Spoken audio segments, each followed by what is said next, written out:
Sometimes I really wish I could just swear within the first little bits of the video, however I know that YouTube and the gods out there don't like it. So, that being said, Brian Von VA here, I just want to ask you guys, have you ever had a lucky holy crap moment that you survived in real life or in TTRPGs? If so, now's the time to get them out in the comments below, because what was your luckiest holy crap we survived moment? Part 3. Mine was in Eberron. We have me, a fighter with the charger feet, and a bard.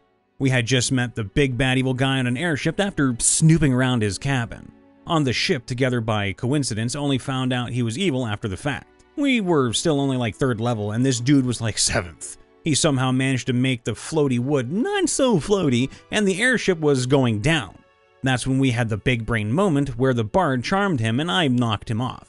It worked, and we killed him, but the airship was still going down.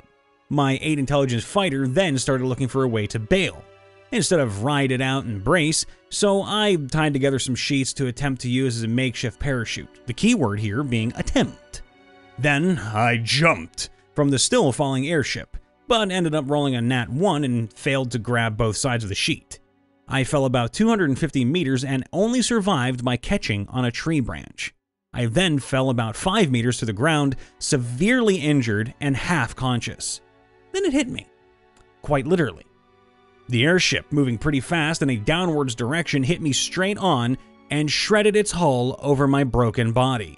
The only reason I didn't go into death saves was second wind and a well-timed cure wounds. That was the luckiest I've ever been, and this narrator is literally crapping himself thinking, how on earth did you survive that? I was once running a campaign for a ranger. He was tracking an owlbear after hearing rumors of encounters by one in the forest. He gets into combat with it. Keep in mind he's level 3, solo, and this was my first campaign, so I didn't know how scary an owlbear could be. And it goes south. Soon he asks if he can climb a tree. I say yes, and he gets a nat 20 on the roll. The rest of the combat was owlbear tries and fails to climb tree due to being shot and dies after a few rounds. The ranger survived with 3 hit points. Oh, I've got one. I was playing a low-con level 1 sorcerer and HODQ. I don't know what that actually stands for. We encountered some drakes or something like that scaled for the level. Naturally, I stayed in the back row since I die easily. On my turn, I cast Firebolt at one of the drakes for max damage. This pissed it off. So on its turn, it darted past the rest of the party, dodging and tanking opportunity attacks just to get to me. Crit. 11 damage. Now normally this would kill any other sorcerer with my stats outright because it would only need about 10. But since I chose to play a draconic sorcerer, I had 1 extra HP, making my insta-kill threshold a 12. I survived by 1 HP all because I chose draconic sorcerer over any other option. Though that Drake had a real hard-on for you, my guy. So, I'm a DM and set up an intentionally near impossible encounter.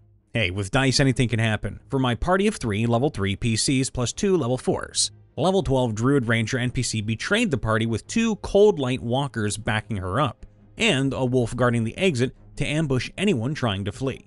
The opening round 2 killed 2. Including a 4th or 5th level inflict wounds that instantly killed the paladin who had the highest HP in the party. He'd only been hit like 1 time before that. The druid issued a command spell to get the party to run across rotting floors leading to a ravine, and all but 1 resisted. But the party's druid, who succeeded mind you, went to the same spot and fell through. The command was issued before the hole opened up, and technically it was for a spot near the hole, so the player followed through with the command and survived a 400-foot fall thanks to being a half-orc. It did like 5 damage shy of what was needed to one-shot him. Then the wizard was left alone, with an NPC triple his level and 2 CR5 monsters. And he survived for like 5 rounds.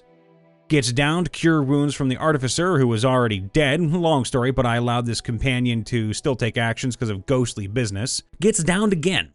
Nat 20. Death save. Gets downed again. All enemies missed their attacks on his prone body that round. The paladin was essentially one-shot into a pile of goo, but the wizard survived like 8 rounds total and was the last man standing. Don't worry, they were all resurrected after yet more plot-related ghostly business. So a few sessions ago, we basically told a black dragon to fuck off, and it went how you'd think. Luckily for us, our fighter remembered that she had a rod of security. So instead of getting TPK'd by a dragon, we got to go skiing. So this just happened the other night. We're all level 10. Me, a tiefling blade singer wizard, never heard of that before. Our Aarakocra, totally butcherer of that monk, and halfling necromancer. We did have a half-elf cleric, but he was off doing his own thing cause backstory reasons. We are leaving the tavern in a desert town and notice that all the townsfolk are looking at the bell tower and whispering. My tiefling, being the amicable person that he is, asks about, and we learn that the bell tower hasn't rung today. We elect to go investigate, and our necromancer finds a bomb within the bell. Now, the day before, the poor guy had a hole blown through his head by an assassin this big bad evil guy sent after us, and was only alive due to a pooling of funds and a revivify scroll. So he was less than enthused to see another way to die so early. He still had a fly upon himself, which was how we got up there, and fled the tower without so much as a word. The monk and I were understandably confused, and checked to see what made him flee, and find the bomb. Instead of letting the high-intelligence wizard try to disarm it, our dear speedy monk, with a penchant for failing all throws even with massive dexterity, tries to remove it first. We hear a click, and I had forgotten to prepare Misty Step. Whoops. Monk uses his reaction, DM let it pass due to extreme speed, to throw the bomb out of the bell tower. He rolled a nat 1, which is why he has the lucky feat. Another nat 1. DM threw a pity ruling and let him use another instance of lucky. The monk is an amazing roleplayer and gave a great description of his actions. He succeeds. Sadly, it doesn't quite fully make it out of the tower, and did my squishy wizard fail his dex save? Monk has evasion, so he got out scot-free. Meanwhile, squishy wizard takes 6d10 force damage. The of disappointment we heard was music. Wizard lives to cast another day. The blast took nearly half his health though, and our group has a rule that if you're taking more than 25% damage in a single instance, you roll for an injury, which is a kind of a cool rule. I like that already. It ended up great thematically, as I ended with several broken ribs and a pierced lung. DM rules that every minute I will take 1d4 bleeding damage, which I found acceptable. Monk flies me, aggravating my injuries, to the cleric who ends up rolling a nat 1 to reset my ribs, and I take even more damage in the process of losing the bleeding out status. Thank the gods for magical healing from a magic staff, which appears as flames in the middle of the town square. right after a clear bombing assassination attempt. Yeah, the guards had questions, and that monk was a literal flight risk after that, I'm sure. We were playing Ghost of Saltmarsh and got a job to locate smugglers illegally selling a bunch of silk and alcohol. Kind of an odd thing to sell. For context, I was playing a tiefling monk and the other players were playing a gnome paladin and an elf ranger. We managed to sneak aboard their ship and convince them we were new recruits, and that the old ones got found out after drinking some claw wine. This stuff will be the death of our party. So, everything is going fine until the ship is boarded by the Pale Pearl, and a bunch of vampire pirates show up. After several turns, we managed to kill most of them.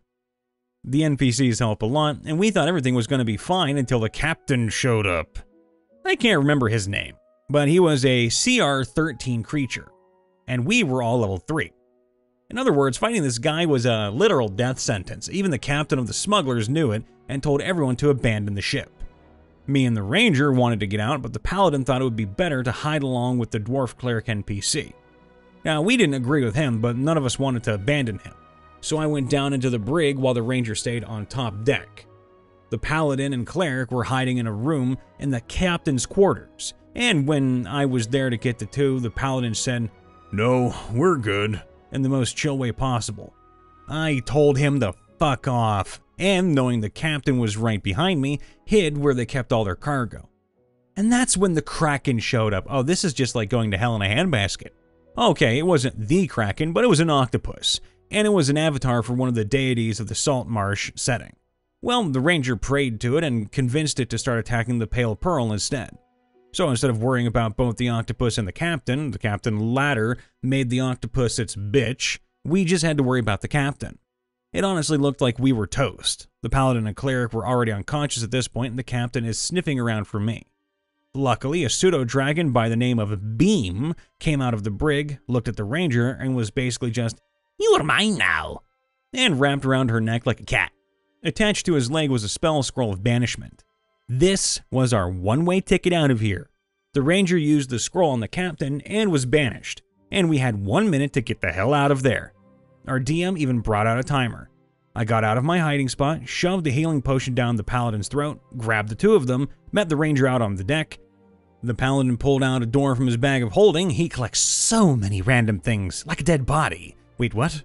And we used it to sail away just in the nick of time when the captain came back from his all-expense paid vacation, not the worst for wear, and that's when he commanded the Kraken, or octopus, to destroy the boat we were on.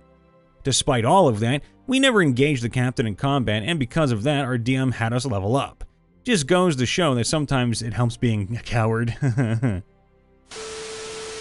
Brian Von VA here, checking in after the vid. Make sure to leave a like, subscribe, and to ring that bell for more notifications to see when we post or go live. Typically, we do go live over on Twitch, though we haven't in a hot minute. You can still come check us out. Link is in the description below. And please check out our TikTok. Yeah, that's right, I said it, TikTok, where we post shorts, usually like a 30-second to 60-second one-off story, something that'll make you laugh or cry or instantly get some gratification in there, usually with some cool music or some chilled tunes. That being said, of course, if you want to post your own story to us for us to read live or on a video anywhere, anytime, do so on r/MrRipper. Links for everything are going to be in the description below.